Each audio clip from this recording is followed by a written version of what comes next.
You know, some said it was a miracle that Elysa Maurer Duncan even survived cancer as a small child, and then another miracle that she was able to have a baby. Well, now the Lockport woman and her family are praying for a third miracle as she faces the medical and financial battle of a lifetime. In February of 1996, Ann Maurer's world was rocked. I was there by myself, and the doctors and the nurses all came in and sat with me and told me that Elysa has 4 months to live. Her 7-year-old daughter, Elysa, had been diagnosed with Wilms tumor, the most common form of childhood cancer of the kidney.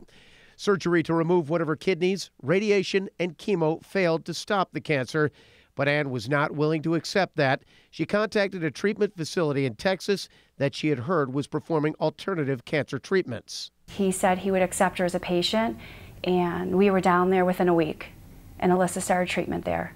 Elysa received what is called antineoplastin treatment that put her cancer into remission. And that is Halloween, when she shouldn't have made it. So I think that picture is monumental right there. Remission that lasted 21 years. It was 10 times easier being a kid. I know probably for everybody else, like my parents and everything like that, it was probably hard because I was a kid.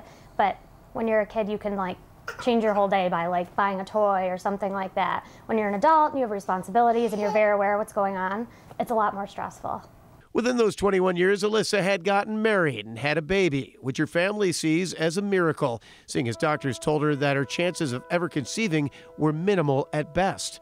But one day, back in early November, Elysa started having pain in her lower back and stomach. Yeah, I ended up going to the ER, and then they did a CAT scan, and that's when they saw the mass.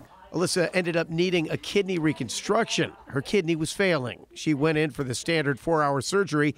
That turned into an 8 to 9 hour surgery because they found a tumor in the spot where her other kidney used to be. But it was just like really? Like, is that really what's going on? This all came back before her 28th birthday, before her first wedding anniversary, and before the first birthday of their daughter, Lillian. And just watching her struggle there and there's nothing you can do, that was by far the hardest part. For her husband, Nate, it really hits home when he sees his wife and daughter together.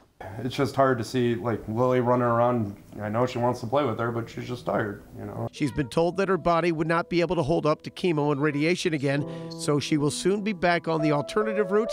The cost, $17,000 a month. I'm just overwhelmed and emotional with all the love and the support that has just been poured out to us.